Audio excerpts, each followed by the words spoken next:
Thank you for joining us for tonight's Fireside Chat. My name is Lindsay Battistini, and I'm the Director of Marketing and Communications at Governors. As the presentation is taking place, feel free to share your questions using the Q&A button at the bottom of your screen. We will answer your questions after a short presentation. For those who submitted questions ahead of time, thank you. We have received them and will answer them.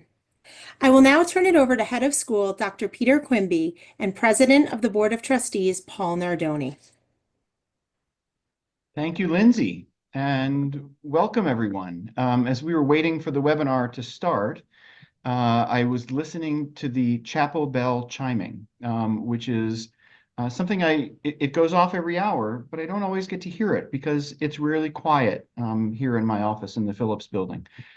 So as we join together as a group of alumni to hear about what's happening at Govs today and think about what might be possible for us in the future of the school, that was a lovely moment for me because, unless you graduated before the early 1960s, hearing the chapel bell has been a part of the governor's experience that we all have shared.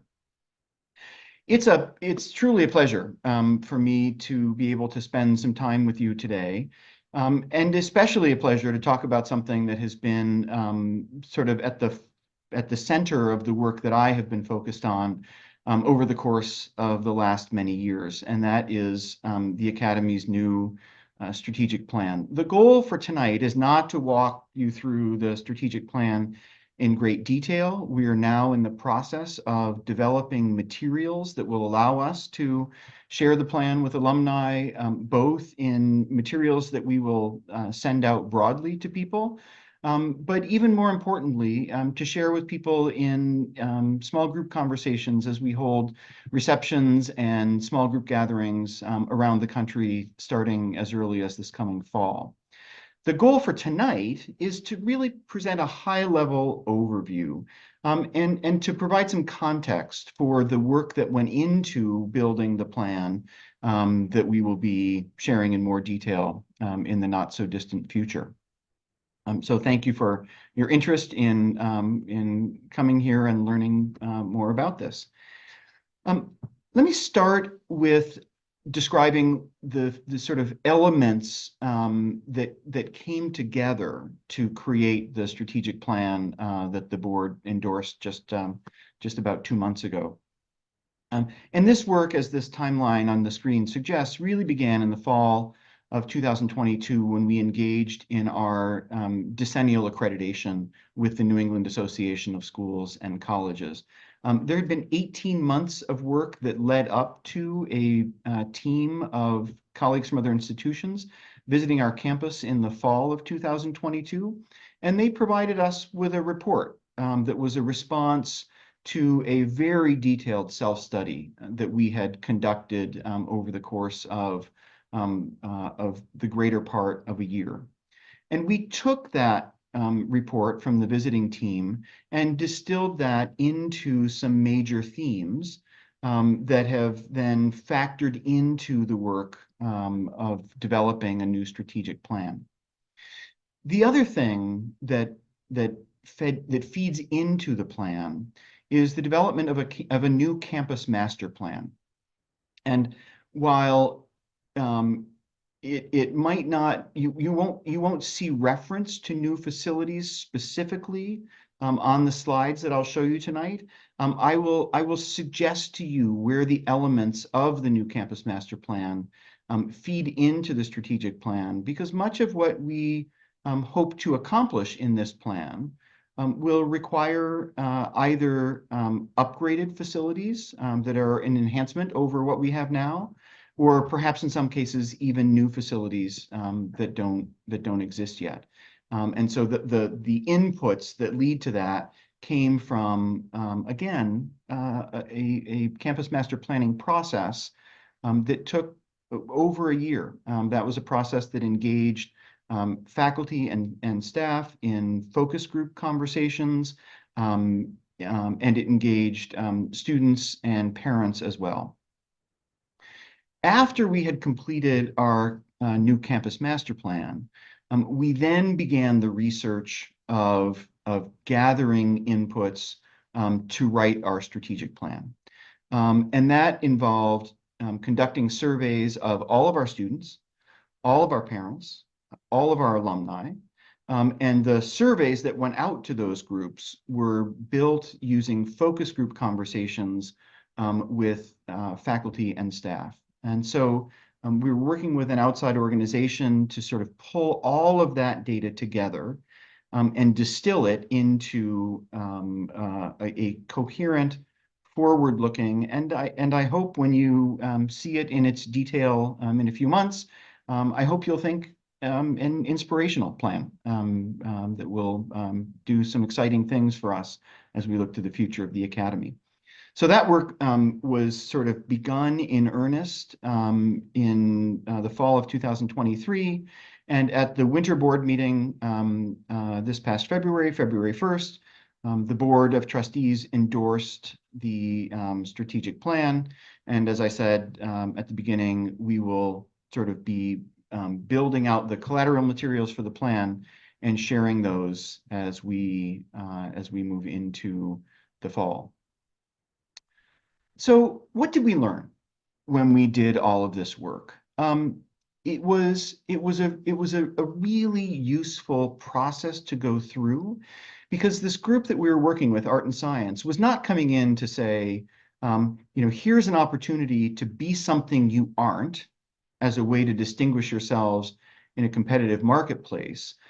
Their work was to come in, really understand who Govs is in a really sort of nuanced and substantial way, and to help us think about how we can build on those things that make us special, that make us unique, the values and the characteristics that are sort of core to who we are as a school, and use those core attributes in ways that help to distinguish us in the marketplace. So they're looking for things that were authentic to who we are, and were opportunities to further distinguish ourselves.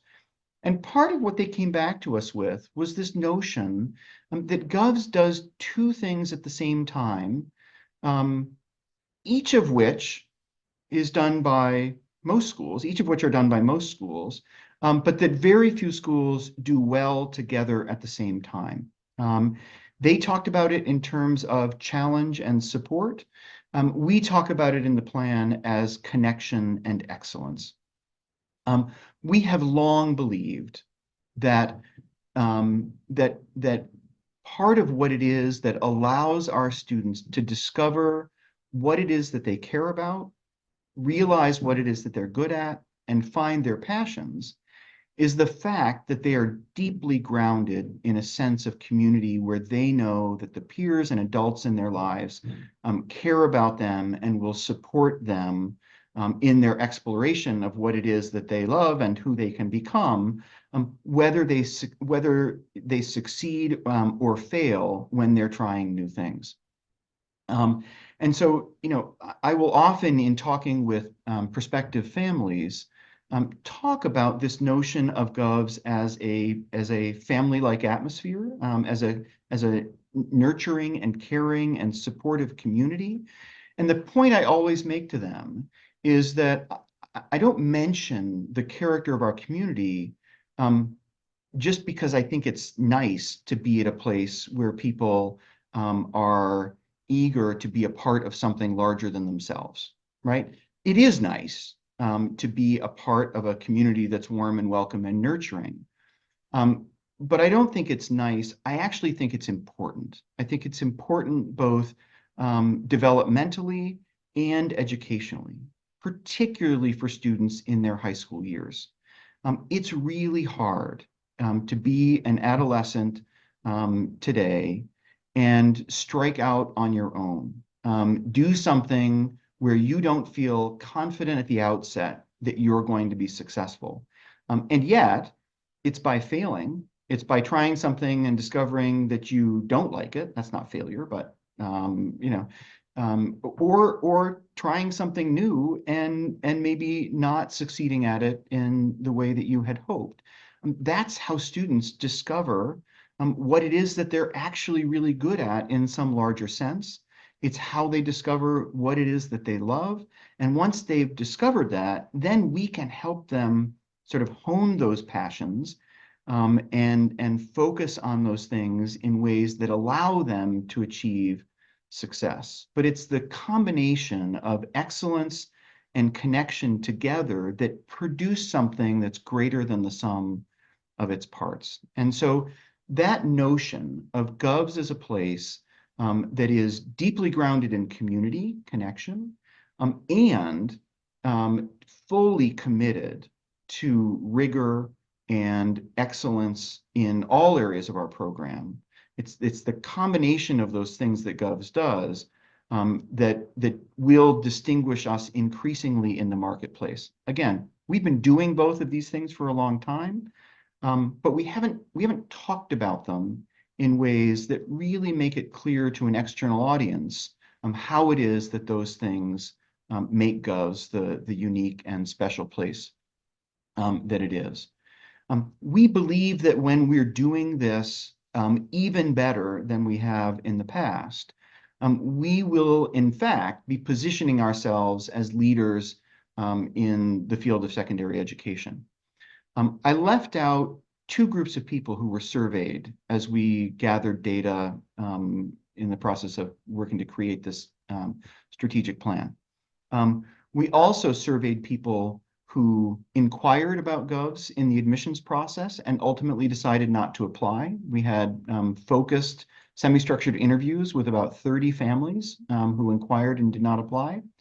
And we had focused semi-structured interviews with 30 families who applied to Govs, were admitted, and chose to go elsewhere. And it was conversations with those families that really validated this notion that even people who ended up either not applying or not attending saw Govs as a place that was doing something that most other schools are not doing. And that's where we really believe that this notion of excellence and connection is one that can help to distinguish us as we move forward. So as we built the plan, using all of those inputs, the results of the accreditation back in 2022, the results of the campus master planning process in 23, and then the strategic plan in 24, informed a plan that's based on three different pillars. And those pillars really sort of highlight the power of these notions of excellence and connection. So the first pillar we talk about as cultivating academic opportunities. The second culture is focused on nurturing our community, and community, as you'll see in a moment, is broadly defined. And then the third pillar is focused on deepening the sense of belonging for members of the Govs community. So what I want to do now is sort of walk through those pillars, give you a sense of what some of the elements in them are, and then when I'm finished with that, we'll open the floor for Q&A. Keep in mind that as I talk about these pillars, each of these pillars has many action items underneath the aspirations that I'll talk about. I'll try to highlight a few examples, but I just want you to know that this is not a plan that is sort of vague and philosophical, right? We have very clear action items. We have developed a tracking mechanism so that we will be able to tell at any given moment where we are in making progress on achieving the goals that we have set out for ourselves in this plan. And each of the action items under each pillar will essentially have its own implementation plan. This will be a high level overview, but it's based on something that is very specific and very detailed. And it is this sort of detailed plan that will guide the work of my senior admin team, the work of our faculty, and the work of the board over the course of the next probably 5 to 7 years. So cultivating academic opportunities. There are two different aspirations under this pillar. One, creating signature academic programs across all disciplines and levels. and two, establishing Govs as a leader in supporting faculty in their professional development. Um, we have increasingly focused our curriculum on place-based and experiential learning, right? We have worked with our faculty to develop courses that engage students in solving real-world issues that are based in communities that they know, whether that community is Newburyport or the North Shore or the Great Atlantic Salt Marsh. We have worked to help our students feel like they have an audience for the work that they're doing, because when students feel like there's an audience for their work, their learning has deeper resonance for them. This has happened most clearly in the work that we have accomplished through the creation of the Alpine Coastal Research Center. Our students are able to get out into the marshes to participate in longitudinal research studies that are being conducted by local ecological research organizations. And so part of what we're thinking about as we enter into this strategic plan is how we take that sort of place-based and experiential approach to education and expand that into all academic disciplines. It's happening in all disciplines right now, and we want to but we want to expand it in significant ways. We also want to develop signature courses at the upper end of every department and are engaged in a conversation about what it would look like if we were to move away from advanced placement exams. The question that I like to ask faculty members is, could you be doing something that was more engaging and more enriching for our students if you weren't limited by the curriculum that is dictated by the College Board in the AP exam?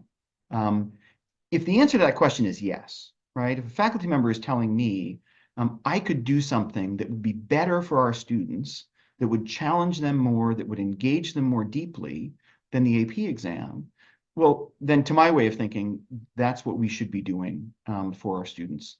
So we are engaged in that process right now of thinking about what signature courses would look like at the upper end of every department to challenge our most talented students.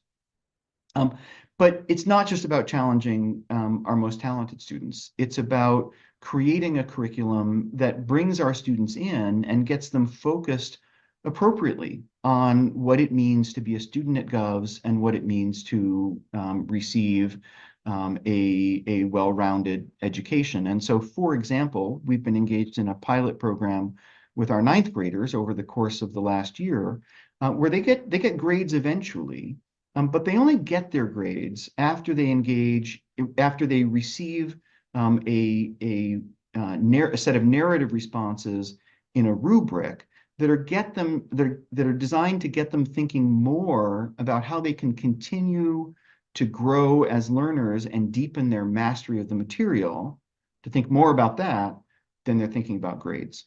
And so we've got sort of a lot of different conversations that are underway that we believe, taken together, will really create an academic program at Govs that will be distinctive, and an academic program that will allow us to share what we're learning with faculty at other institutions. And if there are questions about that, I can come back to some of that later. Doing this work means providing top-notch support for our faculty, both in terms of professional development opportunities, but also in terms of facilities. Our classroom buildings, are in some cases not up to the challenge of faculty members who are really wanting to integrate technology fully into their work and create learning spaces that will allow them to stimulate our students in the ways that we want. So we'll be looking at facilities and training and programming. Our second pillar is focused on nurturing our community. And we believe that because of the things I referenced earlier about the nature and character of the Govs community, we believe that we are really well positioned to focus on wellness at an even deeper level as a way to promote a strong foundation for community at Govs. You don't have to read too deeply to know that adolescents in the world today, and particularly adolescents in the United States today, are coping with higher levels of anxiety and depression than any prior generations. This is the reality of the context within which we are educating our students. And so understanding that we need our students to be well in all senses of the word, physically, emotionally, in terms of their mental health, in terms of their nutrition, in terms of their sleep hygiene, in terms of their social media use, their connections with others, recreational fitness, and for our student athletes, that they are well and healthy in ways that allow them to perform to the best of their ability on the playing field. We need to be focused on all of these things. And so there are very clear action items that lay out steps that we can take, including creating a new position for a director of wellness who could lead some four-year wellness initiatives and four-year curricular options to make sure that we are building notions of wellness into the education, the classroom education that students are getting at Govs. Those issues are all part of the plan.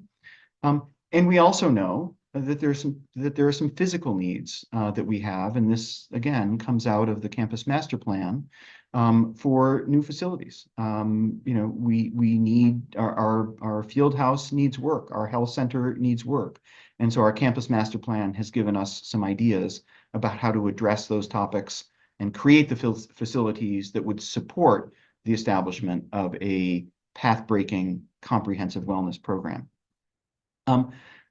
We also define community more broadly than just the people living on the Govs campus.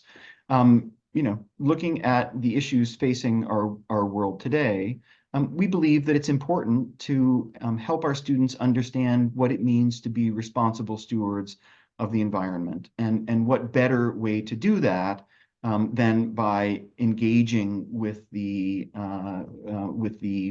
environment and the ecosystem that surround us here on this campus. Certainly, the Alpine Coastal Research Center gives us a clear way to engage in that work, but we believe that we need to integrate notions of environmental sustainability and stewardship into our curriculum, and ensure that all of our students are getting the information they need to be informed and responsible citizens when they leave Govs.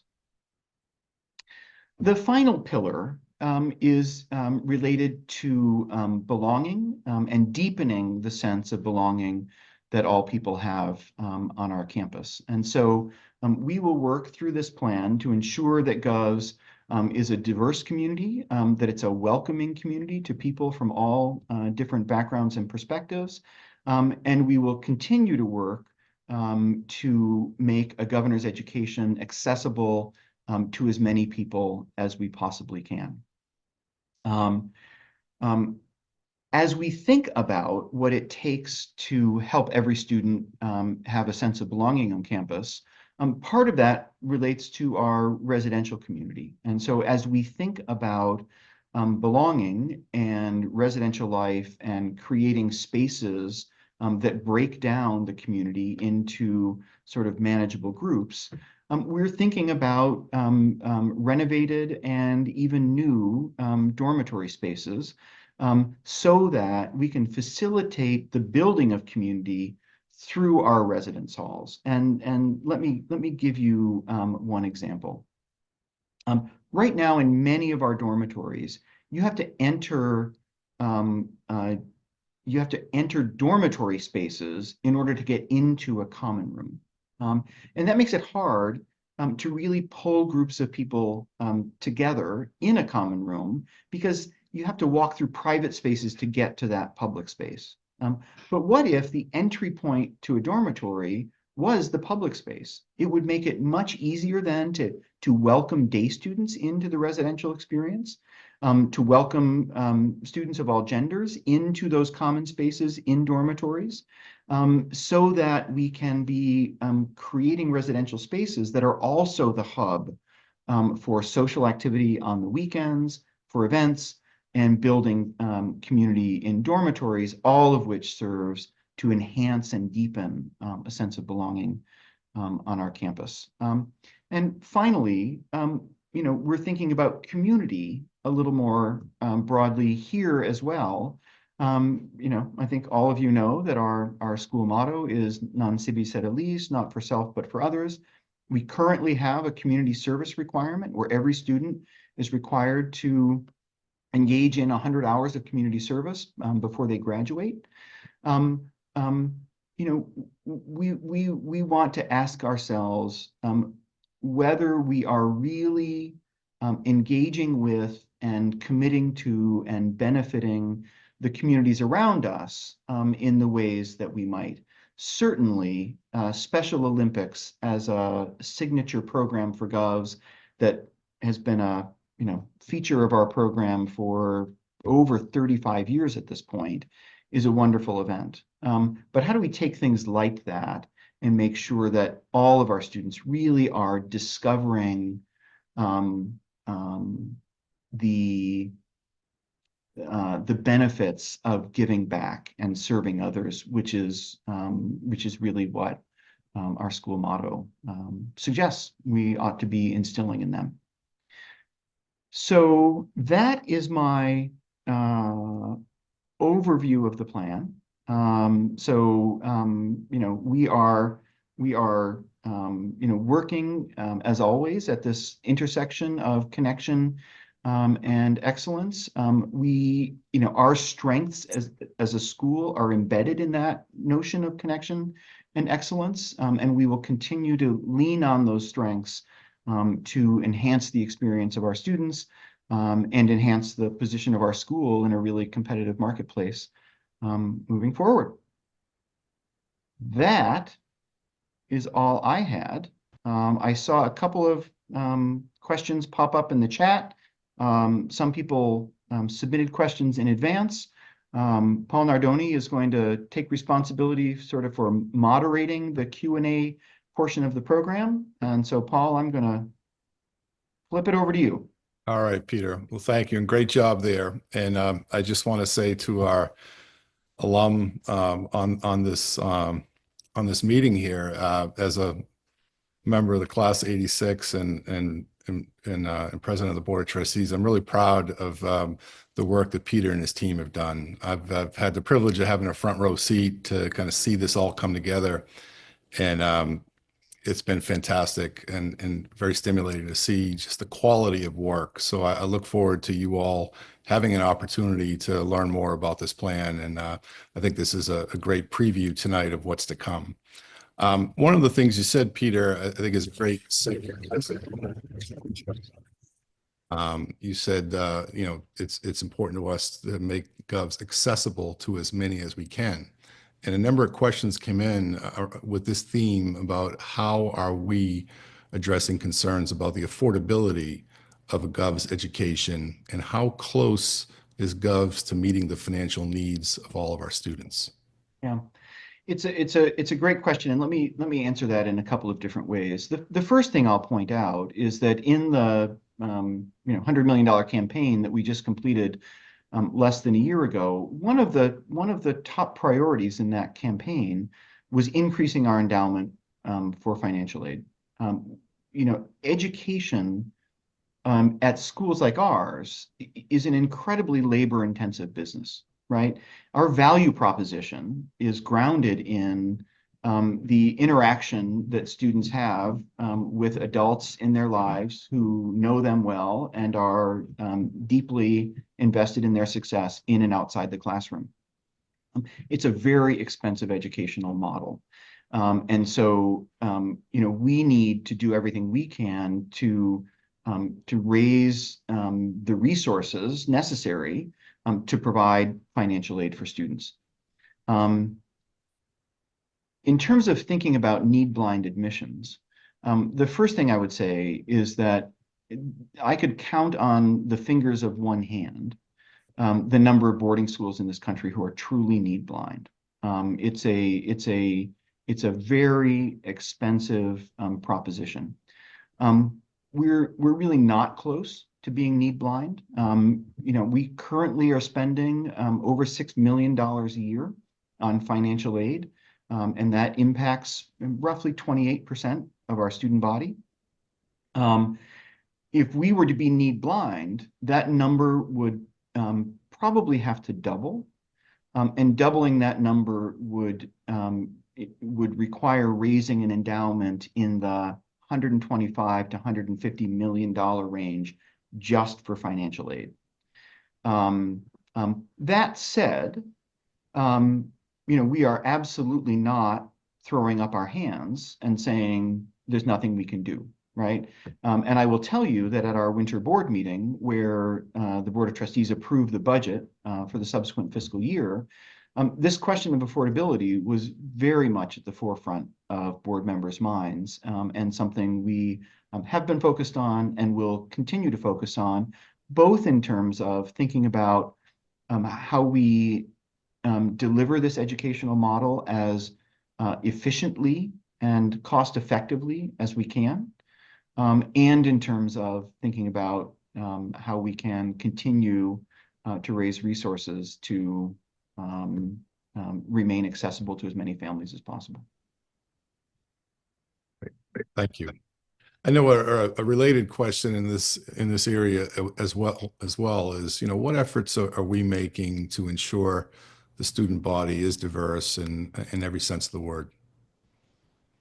Yeah, it's a really good question, and it's part of the reason that we sort of create our community as carefully as we do. So, for example, GOVS is 15% international. There are a lot of schools like us that are far more heavily international than we are, and we compete with a lot of day students who don't have international students. One of the benefits of an education at a school like GOVS is that you can be in a classroom with students from across the country and around the world who are bringing perspectives and experiences to that conversation that are different than the conversations they'd be having if everyone in the room was from the North Shore of Boston. And so some of that diversity is coming from international students. Some of that diversity is coming from students who are coming to us from a range of socioeconomic backgrounds. And so we work with community-based organizations in New York and New Jersey and Washington, D.C. and Chicago, who are helping to identify students from lower income backgrounds who might not have thought that they could access a high school education like the one that GOVS offers, and bringing those folks into our community. We are strategically targeting markets in cities across the country to try to make sure that we've got geographic distribution, because not the world doesn't look the same in all to people from all areas of the country as it does to people who are from Massachusetts. And we are also looking to create a community that from a racial and ethnic perspective mirrors the kinds of communities in which our students are going to go to college, and in which they're going to work after college when they move out into an increasingly global economy. So there are a lot of different pieces that go into that, and they're all all things that we're focusing on. And I could say many of those things about our search to identify the most talented faculty so that our students will see themselves reflected in the faculty members who are leading them in their classrooms. And one thing I want to put extra emphasis on, you mentioned it, but this is a topic that has gotten a lot of airtime at our Board of Trustees meetings. And you should know the board is made up of not all alum, it's alum and parents, and but a number of alum. I think we are shaped by our experiences, and Peter and I think, have many things in common. And one of the things that we share in common is that we would not have had an opportunity to attend Governor's Academy if it were not for the school making it affordable for our families to send each of us. And that of course drives us to want to make it more accessible for more people. And would want you to know that there's a lot of committed people in that room to make that happen. And I hope you can see in Peter's in the pillars he presented, you find a lot of these plans that have so many different initiatives. It's hard to really understand where the focus is. There's three major initiatives here in the form of the pillars, and Peter and all of us are putting a stake in the ground with that third pillar, where he mentioned, it's important to us to ensure that Govs is a diverse and welcoming and affordable community for all. So we are putting a stake in the ground. It's going to be a big part of this next campaign. And I just want you to know that we're committed to do all we can in this particular area. Yeah. It's funny that you mentioned that, Paul, because as you were talking, I distinctly remember a conversation that I had with my father when I was applying to Govs. And he said, we'll apply for financial aid. And, I was a blue collar kid from central upstate New York, and I didn't know what financial aid was. And he said, there are alumni who've given money to the school so that other people from families who can't afford it can come. And I remember as a 14-year-old sort of being sort of just blown away by that notion. And yet it's real, and our students who are on aid absolutely feel the warmth of that support from members of the alumni and parent bodies who generously make it possible for other children to attend. Next question is a great question, also in the area of understanding our finances better. And it's we're being asked if we can explain the relationship between the annual operating budget, endowment income, and the governor's fund. Yeah. So when I was being installed as head of school now almost 14 years ago, I remember talking about the fact that if independent schools were business people, we all would have gone under, right? Because none of us charge the full cost of educating a student to our families. So our tuition revenue covers roughly call it 70% of our budget. We also then are bringing in, $2.7 million a year that comes from our draw on the endowment. And our draw on the endowment for operations is very conservative. We draw 3.5% for operations. Why do we keep it at that level? We want our endowment to serve the needs of our current students, but we also want it to grow so that it will be available to serve the needs of future generations of students. So our draw rate for operations is very conservative. But the combination of tuition revenue and endowment income still is not enough. And so we are looking to raise, in the area of $2.5 million a year to sort of close that gap. There are a couple of other things that close that gap as well. We have revenue that comes in from field rentals and field house rentals, summer program revenue, rink rentals. But it's really tuition, financial aid, and endowment draw that make up the full pie. We could not do the work that we do with our students day in and day out without the generosity of people who support the annual fund. It might not be the sort of shiniest thing to give to, but as I think about my giving to Govs, my first commitment is to the annual fund. It might not be my biggest commitment, but that's my first commitment. And then I want to know, well, what can I do above and beyond that to make other things happen? But the annual fund is absolutely core to the day-to-day operation of the school. Looking at the questions here, shifting gears to a new topic. How is the Academy responding to attacks on DEI from the U.S. federal government? Well, there's a lot in that question. Let me say a few things. The first thing I'll say is that Govs does not accept federal funding, and so the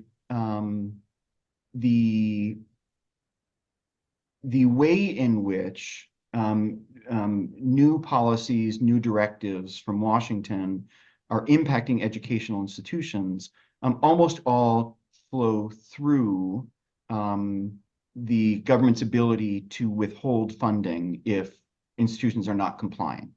As an independent school that doesn't receive federal funds, we're not obligated to comply with a lot of new mandates.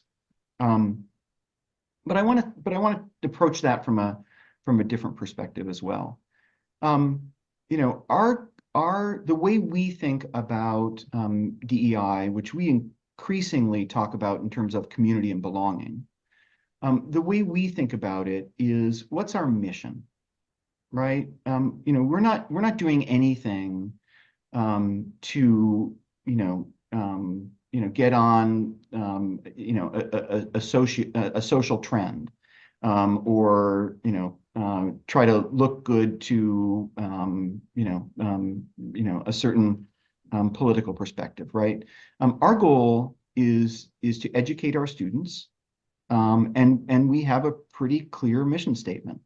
And so as we think about community and belonging, we're focused on doing the things that we think we need to do to live up our mission, to create students who can find their voice, who can discover what it is that they're passionate about, and figure out how to find success in those passions, and to create sustainable communities, and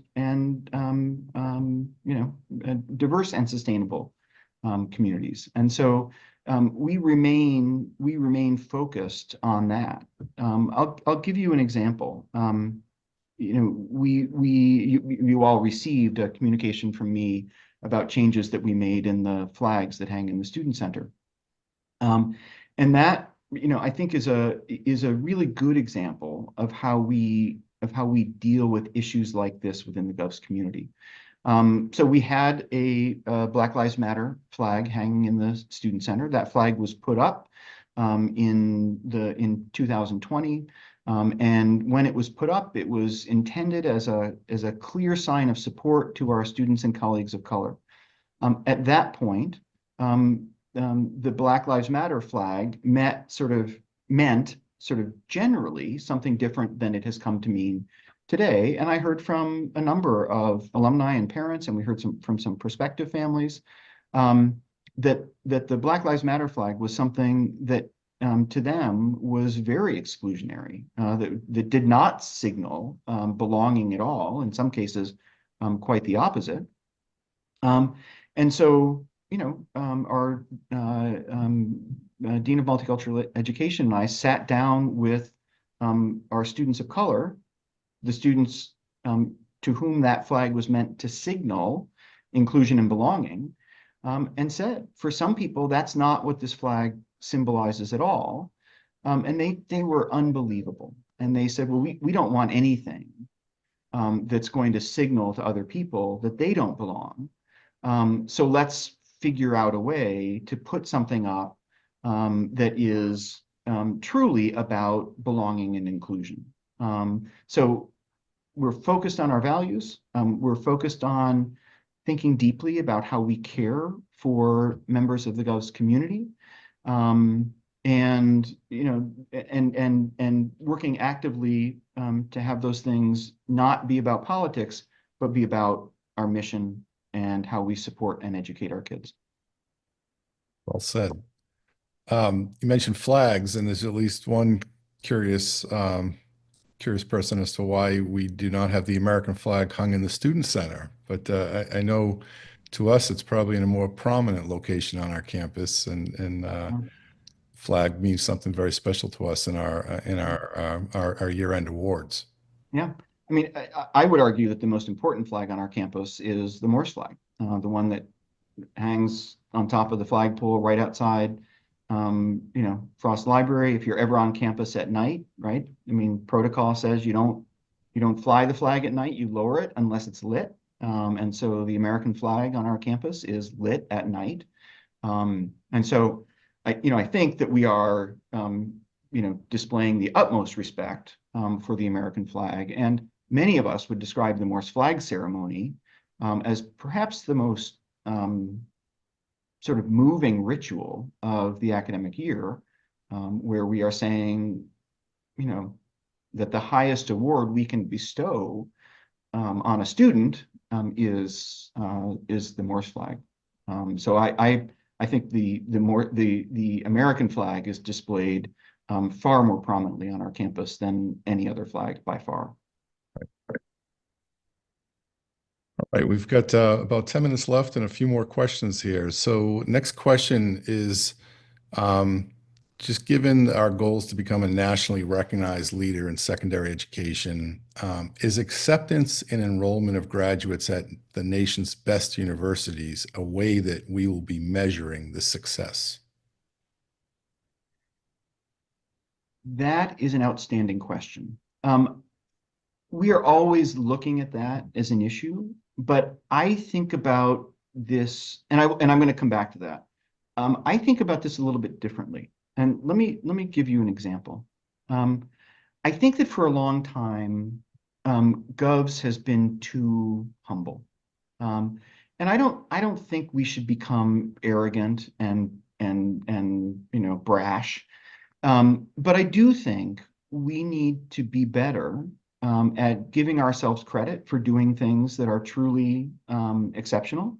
And I think we need to be better at sharing what it is that we're doing with other institutions. And I'll give you one example from this year that to me is an example of the kinds of things that we can be doing to reposition ourselves as leaders in the field. We had two of our faculty members last August run a workshop for other Govs faculty members on place-based and experiential learning. So these folks came in the week before faculty meetings began. So they gave up their last week of summer vacation, to come in and develop modules for their courses that were based on place-based and experiential learning. And as we came together during faculty week, some of those folks talked about the units that they had developed in their classes. And the things that faculty members said were truly extraordinary. The one that resonated most clearly with me was a faculty member who's been here for, he's probably been teaching for 25 years, maybe more. And he said that professional development opportunity was the most meaningful professional development opportunity he had had in his career. It was a workshop that was conducted by our own faculty, right? And so if we're producing programs of that caliber for our own faculty, why wouldn't we step back and say, let's bring other teachers from other institutions in and really establish ourselves as a leader in innovative, forward-looking approaches to curriculum. I think we can do that with our academic program. I think we can do that with the work that we will do in health and wellness. And I think we can become a standard bearer for the notion that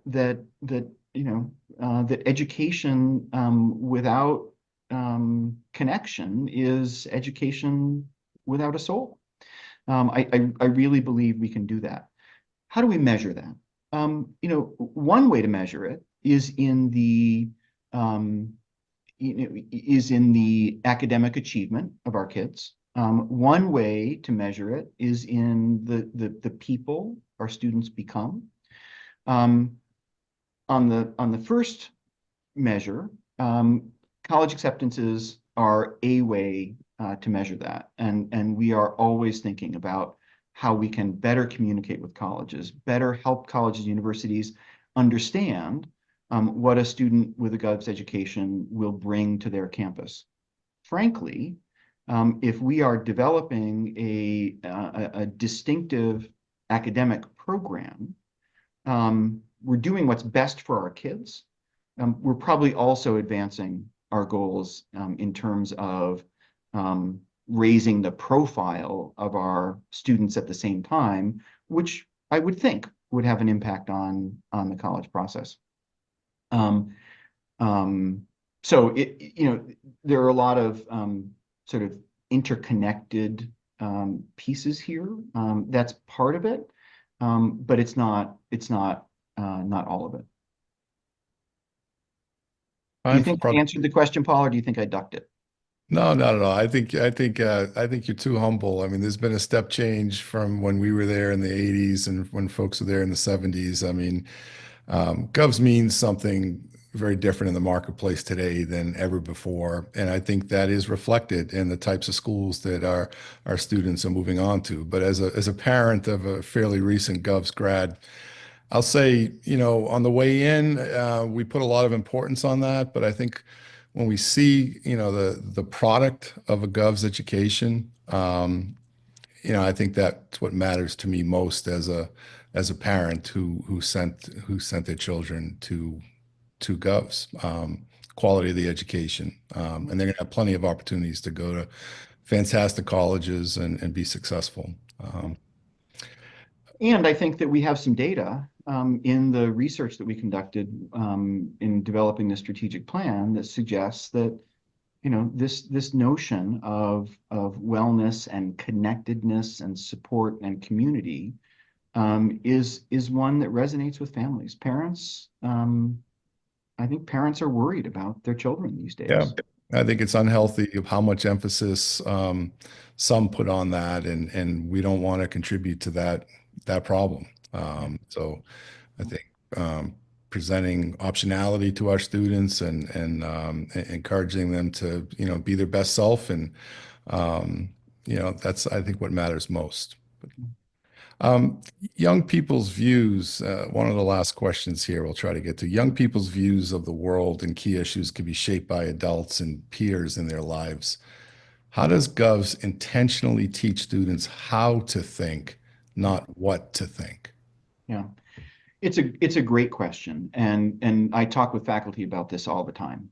And I use those exact words, right? That our role is to teach students how to think, not what to think. And let me give you an example of a workshop that our director of IT and I did for faculty in our opening weeks this past August. Because we all have our own perspectives and views and biases and particularly on issues that are controversial. It can be hard. It can be hard to sort of step outside your own deeply held views and represent a perspective that maybe you don't hold.